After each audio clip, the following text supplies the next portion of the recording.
Haleluya, Tuhan memberkati kita dengan kasih karunia yang baru yang tidak pernah basi di dalam hidup kita semuanya. Amin. Maka biarlah kita hidup di dalam kasih karunia Allah yang baru dan segar dalam hidup kita.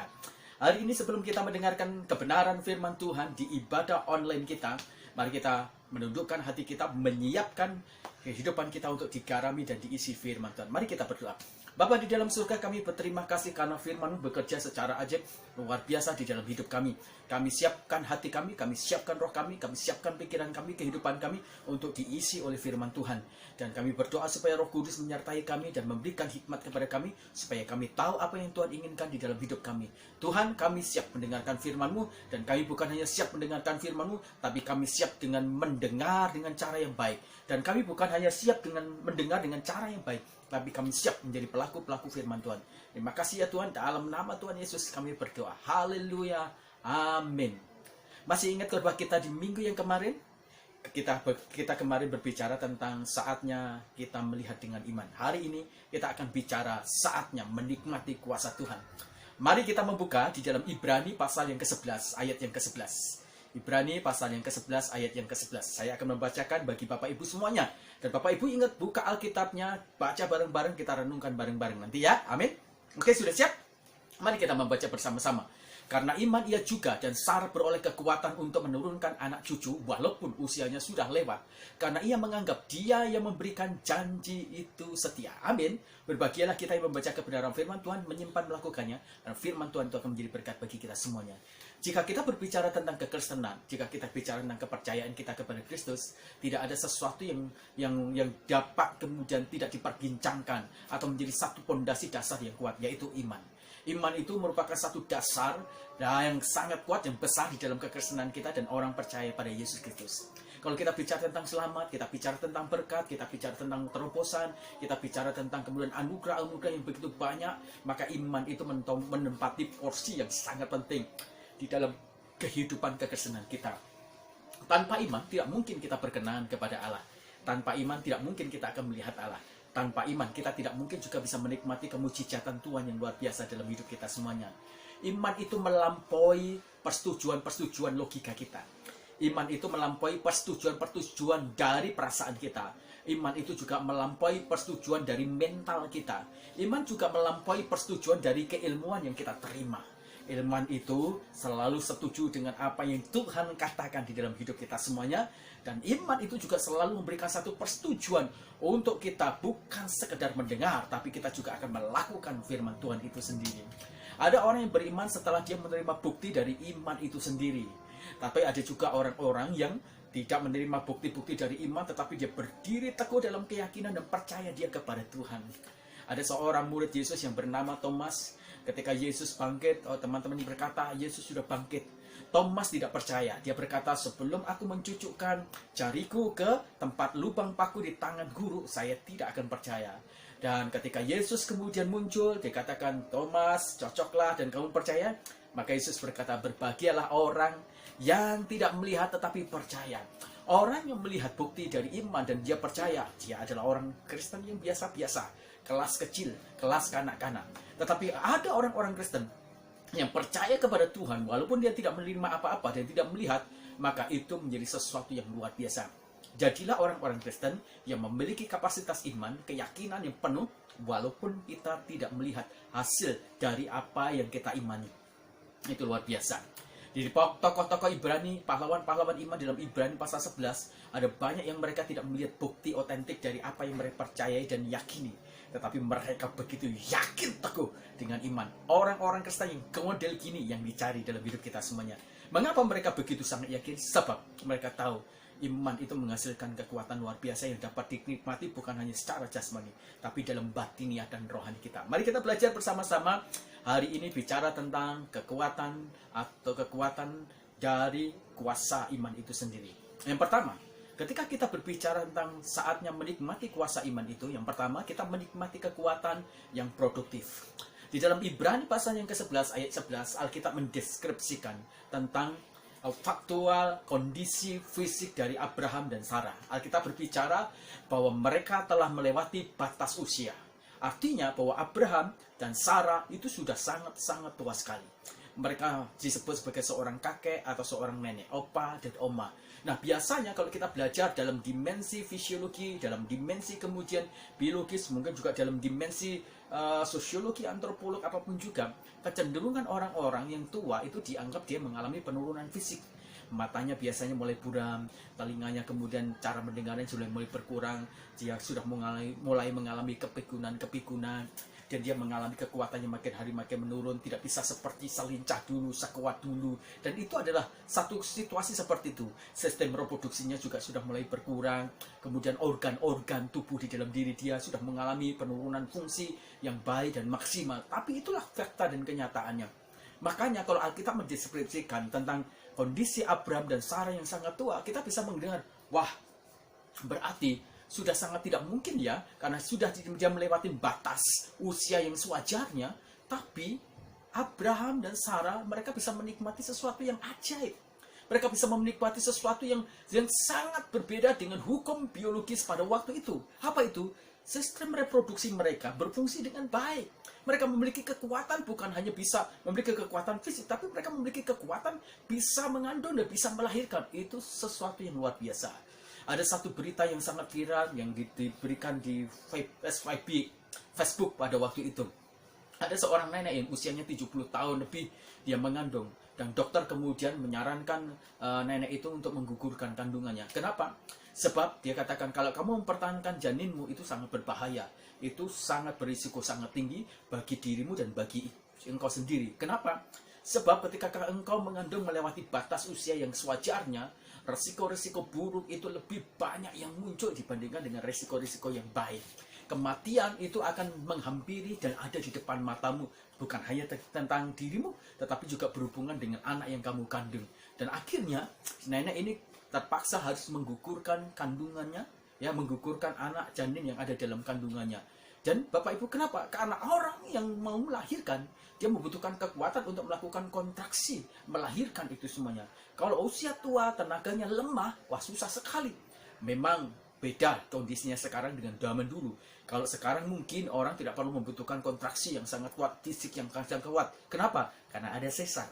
Tapi coba bayangkan Bapak Ibu, pada waktu Abraham dan Sarah mereka mengandung, Sarah mengandung dalam usia yang sangat tua, lebih tua ya, 90-an Bapak Ibu, itu sudah sangat kekuatan fisiknya sangat menurun. Tapi Sarah memiliki kekuatan mengandung, memelihara itu semua, dan memiliki kekuatan kontraksi yang kuat untuk bisa melahirkan anak. Bapak, ini menjadi sesuatu yang luar biasa. Iman itu memberikan kepada kita sebuah kenikmatan. Kita menikmati kekuatan reproduksivitas dalam hidup kita semuanya. Abraham dan Sarah percaya apa yang dikatakan Tuhan. Dan Abraham dan Sarah melakukan apa yang dikatakan Tuhan. Bapak Ibu yang kekasih di dalam Tuhan, untuk sesuatu yang berhubungan dengan kekuatan fisik kita, maka tidak mungkin itu didapatkan dari faktor-faktor obat apapun juga kalau orangnya udah usianya tua. Ada orang berkata, kalau saya sudah tua, saya akan minum ramuan, jamu-jamu apapun juga. Kalau sudah tua, ya sudah tua. Semua secara alami itu akan mengalami penurunan fisik yang luar biasa. Itu yang terjadi. Ada seorang kaisar dari Cina, entah itu dinasti Qing atau Ming, saya lupa Bapak Ibu. Dia tidak mau menjadi tua. Dia pengen terus-menerus menjadi muda. Maka dia panggil tabib-tabib dia. Dia katakan, buat ramuan untuk saya menjadi muda terus-menerus. Saya tidak mau keriput, kekuatan saya tetap kuat. Tetapi raja ini menjadi mati karena ramuan-ramuan yang dia minta diciptakan oleh para tabib-tabib dia. Tidak bisa dipungkiri bahwa kita pasti akan tua. Mengalami proses penurunan fisik, mengalami proses penurunan fisiologi, kita mengalami penurunan di bidang apapun juga. Tapi itulah kenyataannya. Tapi kalau kita memiliki kekuatan iman, maka ada sesuatu yang luar biasa di sana. Apa itu? Kekuatan iman itu mendorong kita menikmati kekuatan atau sistem reproduksi dan produktivitas yang luar biasa. Bapak Ibu ingat satu kisah, kalau Bapak Ibu membaca di kisah-kisah ulangan atau di kisah pada waktu Kaleb bin Yefune, di kisah Yosua Bapak Ibu, ketika Kaleb bin Yefune datang kepada Yosua, dia meminta sesuatu bagian yang Tuhan berikan kepada dia. Dia berkata kepada Yosua, sekarang usiaku 85 tahun. Dulu waktu aku 45 tahun, aku memiliki kekuatan yang luar biasa. Tapi 85 tahun usiaku, tapi kekuatanku masih sama seperti kekuatanku pada waktu muda. Wow, luar biasa itu. Bagaimana dia bisa memelihara itu? Dia bukan sekedar bisa memelihara dengan menjamin kekuatan fisik, menjaga stamina, makan, pola makan, dan pola tidur. Tidak. Tapi dia punya kekuatan yang luar biasa di iman dia. Dia iman luar biasa kepada Tuhan. Itu sebabnya, maka Hebron kemudian menjadi kota yang dapat ditaklukkan. Hebron dipenuhi oleh orang-orang yang raksasa. Temboknya kuat. Tetapi Hebron ditaklukkan oleh seorang kakek-kakek. Kakek-kakek yang luar biasa. Memiliki kekuatan produktivitas yang luar biasa. Jangan takut kalau usiamu itu tua. Tapi kalau kau menjadi tua yang cinta Tuhan, kuat di dalam imanmu, justru masa tuamu itu menjadi masa emas luar biasa. Bersama-sama dengan iman di dalam Kristus Tuhan Allahmu. Di dalam Yesaya pasal 40 ayat 30 sampai 31 dikatakan di sana. Taruna-taruna muda mereka mengalami kelesuan, mereka lemah luar biasa. Tapi orang-orang yang menantikan Tuhan, atau orang-orang yang percaya sama Tuhan, orang-orang yang beriman kepada Tuhan, dia laksana Las Jawali yang diperbaharui kekuatannya makin hari makin terbang tinggi luar biasa, berlari tidak pernah, berjalan tidak pernah letih. Itulah orang-orang yang memiliki kekuatan iman yang luar biasa. Kekuatan iman yang luar biasa, yang pertama adalah kita menikmati kekuatan yang produktif di dalam hidup kita. Di masa-masa kita sudah mungkin mengalami penurunan-penurunan, tapi kita tetap menjadi kuat di dalam Tuhan. Amin. Bersyukurlah kepada Tuhan. Yang kedua, Bapak Ibu, saatnya kita menikmati kuasa dari iman itu sendiri. Yang kedua, apa yang dapat kita nikmati dari kuasa iman itu sendiri? Yang kedua, kita menikmati mukjizat dalam ketidakmungkinan. Bapak Ibu, Sarah dan Abraham memiliki anak adalah hal yang sangat mustahil. Bukan hanya karena dia tua, bukan hanya itu. Alkitab menjelaskan tentang kondisi Sarah itu sendiri, Bapak Ibu. Kenapa? Sarah itu mandul, Abraham subur. Jadi Abraham membuahi orang-orang yang subur, dia bisa punya anak. Makanya ketika ada Hagar, kemudian ada beberapa orang yang diserahkan, dia bisa dapat di keturah, dia dapat keturunan Abraham. Tetapi dengan Sarah, sudah hampir 90-an tahun, dia tidak mendapatkan keturunan. Kenapa? Masalahnya bukan di Abraham. Masalahnya ada di Sarah yang mandul. Dalam perjanjian lama, kalau kita bicara tentang perempuan yang mandul, itu merupakan satu tanda kutub, aib yang mempermalukan, perempuan yang dianggap statusnya tidak hormat, rendah luar biasa, dan dia sangat dikesampingkan. Nah, ini realitas kenyataannya. Nah, kalau seseorang dari sudut pandang medis kita atau hari-hari ini, orang itu kalau memiliki seorang anak, maka harus memiliki beberapa kriteria-kriteria yang luar biasa. Yang pertama berarti, tahap pertama adalah usia dia. Apakah dia adalah usia yang subur, masa-masa subur.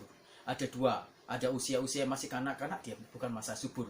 Ada orang-orang yang usianya sudah misalnya sudah mulai akil balik, biasanya dia subur. Tapi ada orang-orang yang sudah tua, yang sudah tidak subur lagi, menopause. Tapi ada orang yang benar-benar mandul.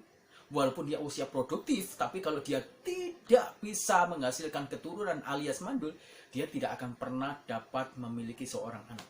Dibuahi oleh apapun juga, dia tidak akan memiliki anak. Jadi, kalau Abraham menginginkan seorang anak dari Sarah, memang itu merupakan sesuatu yang mustahil, mustajab, tidak mungkin. Kenapa? Sebab Sarah tidak mungkin menghasilkan anak. Karena dia mandul. Itulah sesuatu yang luar biasa ketika kita percaya sama Tuhan. Walaupun kondisi Sarah begitu sangat mandul, tetapi Abraham itu berpegang pada janji Tuhan di dalam diri dia, bahwa dia akan memiliki keturunan dari Sarah dan bukan dari orang lain. Dia akan memiliki keturunan sebagai anak perjanjian. Dari mana? Dari Sarah. Itu dipegang luar biasa puluhan tahun. Bapak Ibu, kalau kita berpegang kepada keyakinan kita, kepercayaan kita, imannya tidak terbukti 1 tahun, 2 tahun, cukup kuat? Saya yakin tidak cukup kuat. 1 bulan saja kita berpegang kepada janji Tuhan aja, sukarnya setengah mati. Apalagi 1 tahun. Ini 90 tahun. Betapa luar biasanya Abraham dan Sarah itu berpegang kepada keyakinan mereka bahwa Allah pasti akan memberikan kepada dia seorang anak. Nah, sekarang usianya 90 tahun, tapi mereka tetap yakin bahwa mereka bisa menembus kemustahilan. Kenapa? Sebab iman mereka kepada Tuhan itu yang akan membuka kepada mereka sebuah keajaiban-keajaiban yang luar biasa. Iman di dalam Kristus Tuhan Allah itu menembus kemustahilan sehingga menjadi sesuatu yang mungkin di dalam hidup kita semuanya. Di dalam Lukas pasal yang pertama ayat yang ke-37 dikatakan, sebab bagi Tuhan tidak ada yang mustahil. Bapak Ibu yang terkasih dalam Tuhan, pada waktu Abraham melihat satu situasi dalam diri dia, usianya sudah tua, Kalau dia bermain dengan akal dia, kalau dia bermain dengan perasaan, dia bermain mungkin dengan kasat mata dia, mungkin dengan perasaan-perasaan dia, saya yakin dia tidak akan berkembang kapasitas imannya. Dia akan menyalahkan diri dia mungkin juga akan menyalahkan Tuhan, dan mungkin dia akan mengalami frustasi di masa-masa tua dia. Tetapi apa yang dilakukan oleh Abraham dan Sarah? Abraham menundukkan logika dia. Abraham menundukkan perasaan dia. Abraham menundukkan segala situasi yang sepertinya menghambat. Dia membiarkan indranya dikontrol oleh firman Tuhan. Dia membiarkan pikiran, hati, dan kehidupannya itu dikontrol oleh iman, yang di mana firman Tuhan itu menjadi dasar yang teguh sebagai bagian dari kekuatan iman yang mengontrol hidup dia. Ketika kita tidak pernah menembus kemustahilan, maka itu menunjukkan tanda bahwa fungsi iman kita sudah sangat tidak efektif dalam hidup kita semuanya. Iman adalah fasilitas dari Allah untuk kita. Supaya apa? Supaya saat kita berada dalam titik nadir, di saat kita mengalami kelemahan akut, di saat kita menghadapi masa-masa sepertinya segala sesuatu yang mustahil, maka itu memberikan kepada kita sebuah lompatan luar biasa, sehingga kita bisa menembus kemustahilan itu, dan kita bisa melihat kemungkinan-kemungkinan di tengah-tengah kemustahilan itu, karena di sana ada karya Allah dalam segala mujizatnya yang ajaib, yang dahsyat, luar biasa di dalam hidup kita semuanya. Maka ketika kita akan menikmati kuasa dari iman, yang kedua adalah kita menikmati mujizat di dalam segala ketidakmungkinan. Di dalam Yesaya pasal yang ke-54 ayat yang pertama dikatakan, bersorak-soraklah hai si mandul yang tidak pernah melahirkan. Bergembiralah dengan sorak-sorak dan memekiklah hai engkau yang tidak pernah menderita sakit bersalin. Perhatikan, sebab yang ditinggalkan suaminya akan mempunyai lebih banyak anak daripada yang bersuami. Firman Tuhan. Bagaimana mungkin ini? Orang yang mandul yang tidak punya suami juga, tetapi Tuhan berkata bahwa mereka akan memiliki anak yang luar biasa. Banyak luar biasa. Tapi inilah iman. Iman itu membuat segala sesuatu yang mustahil itu menjadi mungkin. Iman itu menyediakan sebuah fasilitas-fasilitas dan kemudian menyediakan begitu banyak konten-konten mujizat dan keajaiban yang datang dari Tuhan Allah itu sendiri. Maka Bapak Ibu yang kekasih dalam Tuhan, hari ini saya tidak tahu apakah segala sesuatunya seperti mustahil di dalam bisnismu, di dalam kesehatanmu, mustahil juga mungkin di dalam keuanganmu, mustahil juga mungkin di dalam rumah tanggamu. Kau berusaha untuk mempertahankan, sepertinya tidak bisa. Tapi ingat, iman itu menghasilkan sebuah mujizat di dalam di dalam segala kemustahilan kita, di dalam segala ketidakmungkinan kita. Iman bekerja ajaib di sana. Ada mujizat yang membuat kita bisa menikmati keajaiban-keajaiban yang luar biasa. Bapak Ibu yang kasih dalam Tuhan, ada seorang bapak yang memiliki seorang anak, anaknya itu dirasuk setan. Dia meminta kepada murid-muridnya, tapi tidak ada satupun yang bisa. Dan ketika orang itu datang kepada Yesus, dia katakan, Tuhan tolong, biarkanlah anakku menjadi sembuh. Dia katakan, bagi orang percaya tidak ada yang mustahil. Bapak Ibu yang kekasih dalam Tuhan, mari kita bergerak, membuat iman kita menjadi efektif. Karena itu yang akan membawa kita semuanya menikmati banyak mujizat-mujizat yang luar biasa dari Allah kita semuanya. Mustahil mandul bisa beranak banyak. Itu dibutuhkan mujizat. Mustahil, Bapak Ibu yang kekasih dalam Tuhan, kita bisa mendapatkan begitu banyak hal-hal yang tidak mungkin. Ya, sesuatu yang sudah tidak mungkin menurut ukuran dokter medis apapun juga. Mandul punya anak itu mustahil. Tetapi Yesaya 54 ayat 1, bahkan kisah tentang Abraham dan Sarah itu menjadi bukti otentik yang tidak dapat ditolak kebenarannya. Bahwa iman itu menghasilkan mujizat yang menembus segala kemustahilan di dalam hidup kita semuanya. Maka belajarlah terus, kerjakan terus-menerus, hidupi imanmu, supaya kita bisa menikmati begitu banyak mujizat di dalam segala kemustahilan hidup kita semuanya. Ingat, mujizat masih ada. Mujizat masih ada di dalam hidup kita semuanya. Lagu-lagu yang kita nyanyikan ada begitu banyak yang menyatakan bahwa mujizat sampai hari ini masih ada. Semua yang mustahil itu bisa ditembus oleh mujizat. Oleh apa? Oleh iman kita di dalam Kristus Yesus Tuhan kita. Yang kedua, yang ketiga, Bapak Ibu yang kekasih dalam Tuhan, saatnya kita menikmati kuasa iman itu sendiri. Apa yang dapat kita nikmati dari kuasa iman itu sendiri? Yang ketiga adalah kita menikmati kesetiaan Tuhan. Bapak Ibu yang kekasih dalam Tuhan, ketika kita berbicara tentang faktual dari sifat Allah itu sendiri, maka salah satu di sana juga tersedia, yaitu sifatnya bukan hanya kasih, tapi sifat dari Allah itu sendiri dalam moralnya adalah setia. Allah tidak pernah bisa berubah di dalam sifat dia, natur dia. Allah tidak bisa bertentangan dari sifat dia, yaitu setia. Allah itu setia. Bapak Ibu yang kekasih di dalam Tuhan, pada waktu Abraham, dia mengikat janji dengan Tuhan. Yang mengikat janji itu bukan Abraham, tetapi Tuhan itu sendiri. Dalam perjanjian lama, ketika orang itu mengikat janji, biasanya diawali oleh orang-orang yang ditaklukkan atau dikalahkan. Tapi pada proses perjanjian antara Abraham dengan Allah, yang mengambil inisiatif permulaannya, yang mengambil pendahuluannya, itu adalah Tuhan Allah sendiri, Sang Pencipta langit dan bumi, yang memiliki sumber dari segala sumber itu sendiri. Dia yang membuat perjanjian dengan Tuhan. Bapak Ibu, Abraham dapat tidak setia dengan perjanjian itu sendiri. Bisa batal itu semuanya. Tetapi terhadap Allah sendiri, dia tidak mungkin mengingkari perjanjian dia, kesetiaan dia dalam janjinya dengan Abraham. Sekalipun Abraham itu tidak setia, sekalipun Abraham itu suka melanggar dan mungkin sering melanggar, tetapi Allah tidak pernah dapat tergugat kesetiaannya dalam segala janji-janjinya. Walaupun orang yang diikat dalam perjanjian itu adalah orang yang berisiko tidak setia, mencurangi atau mungkin kurang ajar sama dia, tetapi janji Allah yang diikatkan sebagai pendahulunya, maka tidak dapat digoncangkan oleh segala situasi apapun juga. Abraham pernah jatuh bangun di dalam memelihara kesetiaan dia dalam janji-janjinya kepada Tuhan, tetapi Allah tidak pernah membuangnya. Allah mendampingi Abraham dalam segala musim perubahan-perubahan dan segala jatuh bangunnya Abraham dan Sarah. Allah mendampinginya dengan setia. Allah bukan hanya setia kepada Abraham, tapi Allah setia kepada janji dia.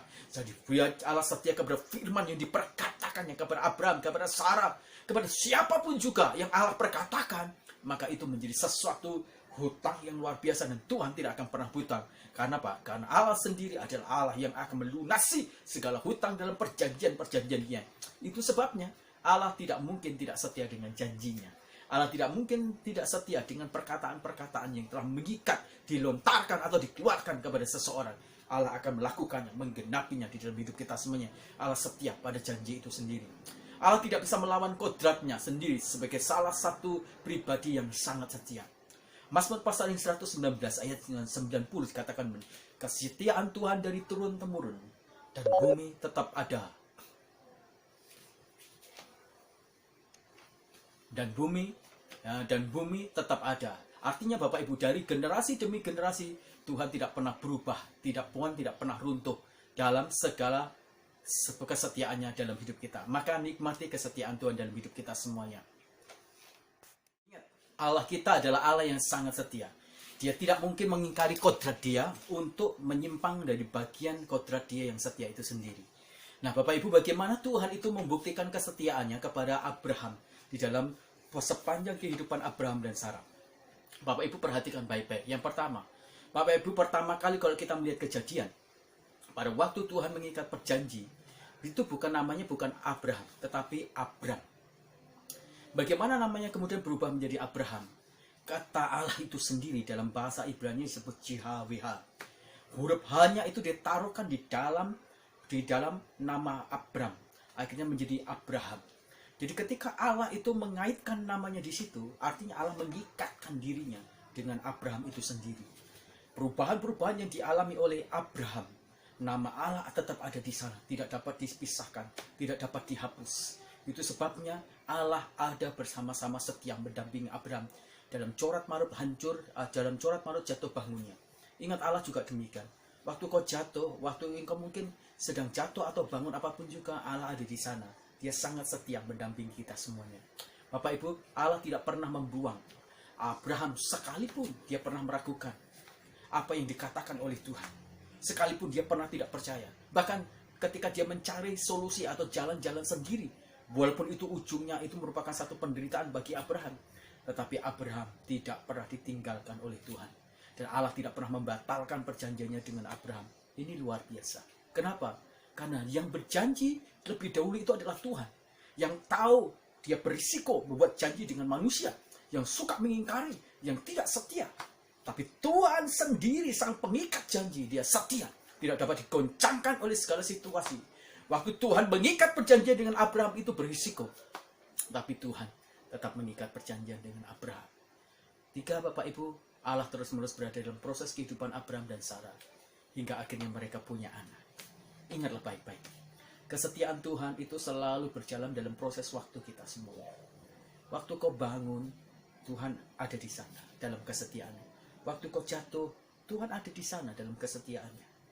Jadi jangan terlalu bersedih. Jangan terlalu menangisi diri kita. Allah kita adalah Allah yang setia. Jadi ketika kita bicara tentang saatnya menikmati kuasa dari iman, maka kita bisa melihat bahwa Allah membawa kita semuanya menikmati 3 hal penting di dalam hidup kita semuanya. Satu hal yang luar biasa yang membawa kita bertumbuh di dalam kapasitas iman kita. Yang pertama, kita menikmati kekuatan yang produktif sehingga kita menjadi orang-orang yang memiliki hasil-hasil maksimal walaupun kita mungkin sudah tua. Yang kedua, kita bisa menikmati mujizat dalam kemustahilan, ya, dalam segala kemustahilan, dalam segala ketidakmungkinan. Tapi mujizat Allah masih menjadi bagian dari yang kita nikmati dari iman kita. Yang terakhir, kita menikmati kesetiaan Tuhan dalam sepanjang proses perubahan musim hidup kita. Kita yang tidak setia, tapi Tuhan setia kepada kita semuanya. Imanlah yang membawa Tuhan, membuat kita semuanya menikmati kesetiaan Dia yang tanpa batas. Jikalau Tuhan tidak setia, kita pasti sudah hancur. Rumah tangga, kehidupan kita, apa saja sudah hancur. Maka jangan berbangga. Bersyukurlah kalau Tuhan masih memberkati usahamu. Jangan sombong, karena itu kesetiaan Tuhan. Kalau kau masih sehat, jangan sombong. Jangan kau gunakan untuk hal sia-sia, karena itu adalah kesetiaan Tuhan. Amin. Mari kita terus-menerus membangun iman kita. Diberkatilah kita semuanya dengan anugerah Tuhan yang luar biasa. Mari kita berdoa. Bapa di dalam surga, kami berterima kasih untuk firman-Mu yang luar biasa. Kami dikuatkan lagi bahwa saatnya kami menikmati kuasa iman. Kami berterima kasih, kami mendapat pelajaran-pelajaran yang indah dari kisah Abraham ini, Tuhan.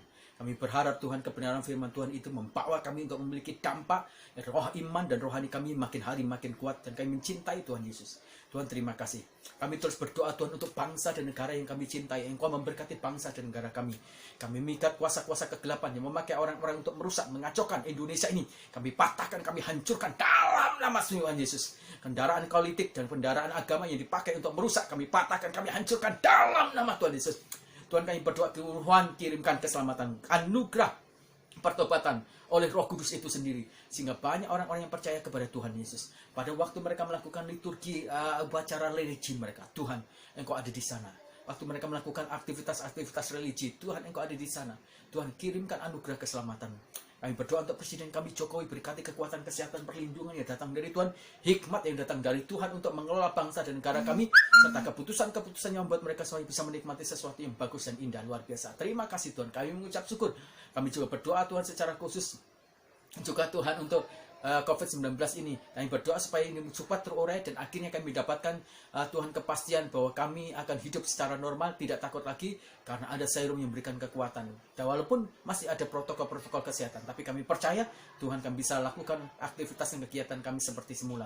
Tuhan, kami berdoa juga untuk saudara-saudara kami, mitra-mitra kami, sponsor kami, mereka yang punya pergumulan di usaha mereka. Tuhan, kiranya anugerah-Mu, keselamatan-Mu, berkat-berkat-Mu, baik rohani, jasmani, disertakan bagi mereka, sehingga mereka bangkit di bisnis dan usaha mereka, sehingga mereka memiliki income, mereka memiliki produktivitas, dan mereka bisa melakukan transaksi jual beli, sehingga mereka terbangun dalam bisnis usaha mereka. Kami berdoa untuk pemerintahan kami dan kota kami Cipanas. Tuhan, Engkau memberkati ekonomi kota kami Cipanas, sehingga Tuhan, income per kapita bisa naik dan akhirnya ada kesejahteraan di kota kami. Itulah sebabnya kami membawa Tuhan usaha-usaha yang dikerjakan di Cipanas ini, baik itu agrobisnis, agrowisata, niaga, perikanan, pertanian, perkebunan, peternakan. Ya Tuhan, Engkau memberkati supaya akhirnya Tuhan kondisi ekonomi di Cipanas ini makin hari makin maju dan menggiat. Kami berdoa untuk kota kami Cipanas, untuk para pemimpin-pemimpin dan pemerintah di kota kami. Kami berdoa untuk bupati, camat, kami berdoa untuk kelurahan, kepala desa. Kami juga berdoa untuk RW, RT. Tuhan, Kau berkati supaya mereka menjadi pemimpin yang mengayomi. Tuhan, kami berdoa juga untuk saudara-saudara kami yang sedang sakit. Engkau jamah, Engkau lawat, Engkau sembuhkan. Saudara-saudara kami memiliki pergumulan-pergumulan berat. Tuhan, Engkau campur tangan, Engkau memberkati. Anak-anak kami yang masih ujian, Tuhan, Engkau berikan hikmat marifat yang luar biasa. Kami berdoa Tuhan, rencana Tuhan ada pilkada serentak yang ada di Indonesia tanggal 9 Desember, kami menyerahkan, kami mengikat kuasa-kuasa kegelapan yang berusaha memanfaatkan untuk kias, kami patahkan, kami hancurkan dalam nama Tuhan Yesus. Tuhan, Engkau lindungi, jagai, supaya tidak ada sesuatu hal-hal yang negatif, yang buruk ketika ada pilkada ini. Kami berdoa juga Tuhan secara khusus untuk kerinduan kami memiliki gedung dan tanah Ya Tuhan, kami tidak memiliki kapasitas kemampuan secara finansial, tapi kami punya Engkau, Allah yang memiliki segala sesuatu. Engkau kaya, Engkau tidak berhutang kepada kami, Engkau yang memberikan janji, Engkau memberikan visi, itu kami percaya. Juga Engkau akan menyediakan sarana prasarana supaya kami bisa membangun sebuah rumah Tuhan, tempat untuk kami memobilisasi pelayanan, untuk melakukan kelas-kelas pemuritan, dan untuk kami melakukan Tuhan komsel-komsel atau apapun juga Tuhan, untuk sakramen-sakramen atau konseling. Tuhan, Engkau memberkati. Kami percaya tangan Tuhan pasti akan memberkati sampai pada akhirnya kami punya sebuah gereja yang permanen dengan taman yang luas, dengan tempat pertemuan-pertemuan, dengan gedung gereja yang kokoh, yang kuat. Kami percaya itu semuanya.